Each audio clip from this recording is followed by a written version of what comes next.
तो चलिए अब आपको सीधे लाइव तस्वीर दिखाते हैं एआईसीसी मुख्यालय की, जहां पर कांग्रेस नेत्री सुप्रिया श्रीनेत प्रेस वार्ता कर रही हैं। कंडों और कारनामों से ना सिर्फ अपनी पर रुपए की साख को भी दो कौड़ी का बनाकर रख दिया है।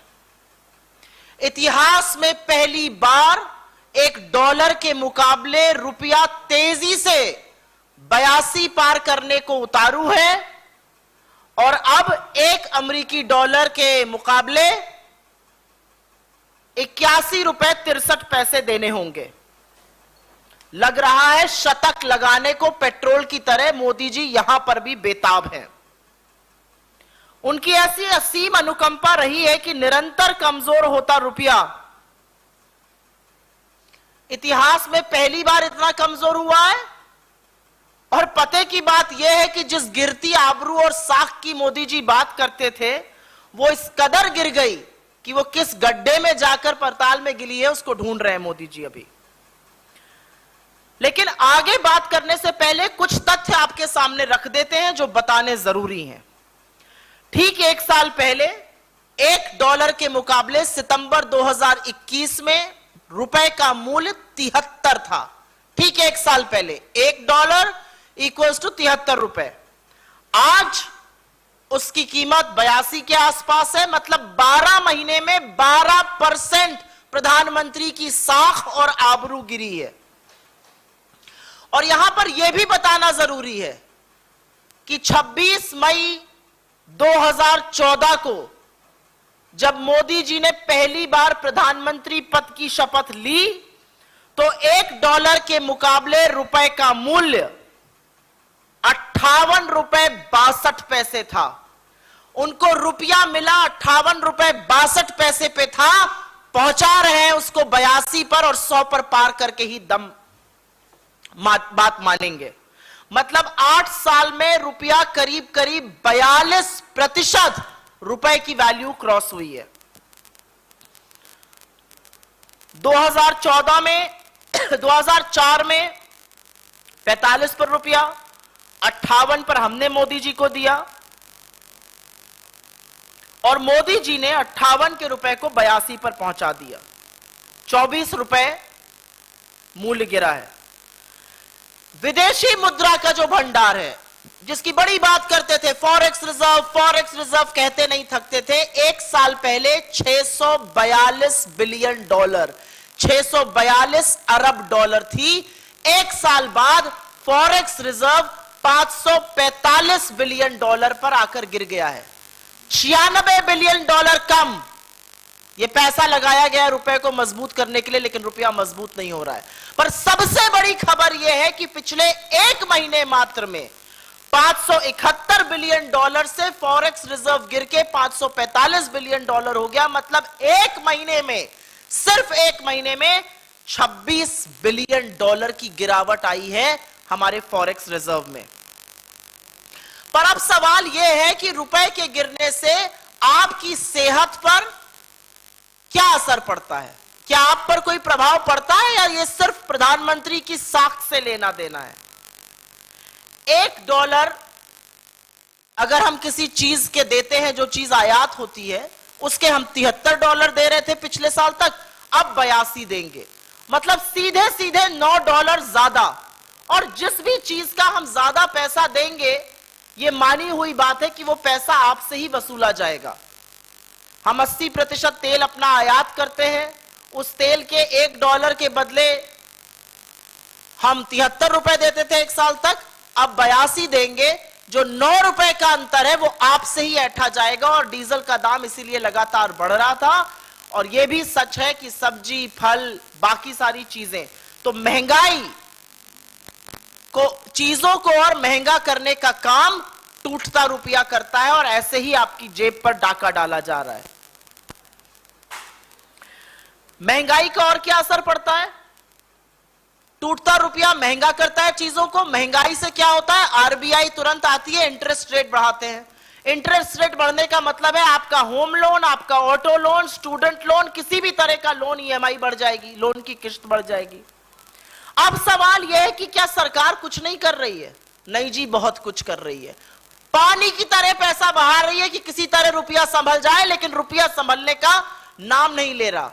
और जैसा कि मैंने आपको पहले बताया, 642 बिलियन डॉलर का जो फॉरेक्स रिजर्व, जो विदेशी मुद्रा का भंडार था, वो घटकर 545 पर आ गया। 96 बिलियन डॉलर्स सरकार ने रुपए को मजबूत करने के लिए लगाए हैं, लेकिन रुपया मजबूत नहीं हो रहा है। और रुपया क्यों नहीं मजबूत हो रहा है? क्योंकि सरकार की कुरीतियों के चलते इकोनॉमी ध्वस्त है। सरकार की कुरीतियों के चलते उपभोग मंद है, निवेश हो नहीं रहा है, नौकरियां बन नहीं रही हैं, वो चक्र ही टूट गया है। तो महंगाई भी बढ़ रही है और इन्हीं नीतियों के चलते रुपया और टूट रहा है और महंगाई बढ़ा रहा है। अब एक दो चार बातें मोदी सरकार की ओर से कही जाती हैं, तो बजाय वो कहें, मैं ही कहकर उसका जवाब दे देती हूं। एक कहा जाता है, नहीं नहीं, टूटता रुपया बहुत अच्छा है, निर्यात के लिए, एक्सपोर्ट अर्निंग में मदद करेगा। आपने देखा वित्त मंत्री निर्मला सीतारमण जब ऑपोजिशन में थी तो कहती थी grave consequences of the falling rupee. अब जब सत्ता में वित्त मंत्रालय की कमान उनके हाथ में है तो कहती हैं we are letting the rupee find its level. तो रुपये पर भी जो मत है वो सरकार में अलग है और विपक्ष में अलग है। तो एक दावा किया जाता है कि गिरता रुपया निर्यात के लिए बहुत अच्छा है। निर्यात के लिए अच्छा होता अगर हम निर्यात कर रहे होते। अगस्त की लास्ट ट्रेड डेटा की रीडिंग आई है और उसके बारे में मैं आपको दो शब्द बता देती हूं। अगस्त की रीडिंग के हिसाब से आयात मतलब इंपोर्ट 37% बढ़कर करीब 62 बिलियन डॉलर पे पहुंच गया है। 37% बढ़त उछाल इंपोर्ट में हुई है। और एक्सपोर्ट कितना बढ़ा है? मुश्किल से 1%। 37% बढ़ रहा है इंपोर्ट और एक्सपोर्ट बढ़ रहा है 1%, और वो पहुंचा है 33 बिलियन डॉलर पे। इंपोर्ट पहुंचा है 62 बिलियन डॉलर पे। आधा है इंपोर्ट का, और ये कहते हैं कि निर्यात पे फर्क पड़ेगा। ट्रेड डेफिसिट, व्यापार घाटा, इंपोर्ट और इंपोर्ट के बीच का 28 बिलियन डॉलर अगस्त के महीने में आया है। एक साल में यह दोगुना हो गया है, दोगुने से ज्यादा हो गया है। तो नहीं, निर्यात पर इसका कोई सुखद असर नहीं पड़ेगा, क्योंकि निर्यात तो हम कर ही नहीं रहे, ऐसी कृपा नीति निर्माताओं की है। अब एक और वाहियात बात बोली जाती है, और यह ध्यान भटका हुआ आंदोलन का एक और मुद्दा है। इसके बारे में भी यह सवाल करें, मैं पहले जवाब दे देती हूं। ये कहते हैं 2013 में बहुत गिरा था रुपया। सही कहते हैं। 2013 में जब रुपया गिरा था तब टेपर टैंट्रम हुआ था। जैसे हमारे यहां आरबीआई गवर्नर होते हैं, यूएस में फेडरल रिजर्व के चीफ होते हैं। बेन बर्नांके ने कहा था टेपर करने की जरूरत है। जो क्वांटिटेटिव ईजिंग का प्रोग्राम चल रहा था उसको सुनते ही मार्केट में करेंसी गिरने लगी, डॉलर जो था वो मजबूत होने लगा। तो हमारा जो रुपया था वो मई से अगस्त करीब 4 महीने में गिरकर 58 से 69 पहुंच गया था। 58 से 69 पहुंचा था हमारा रुपया 4 महीने में 2013 में।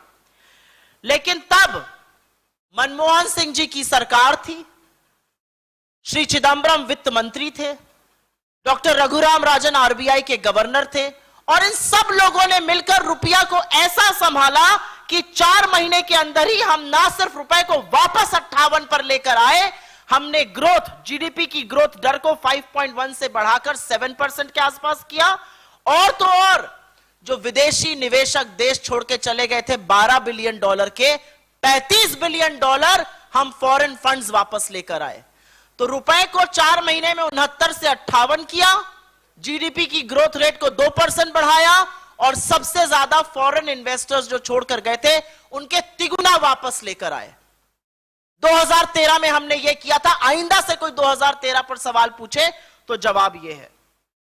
मुझे ऐसा लगता है प्रधानमंत्री जब प्रधानमंत्री नहीं बने थे तो रुपए की बात करते थे, कहते थे रुपया गिरता है साख और आबरू गिरती है।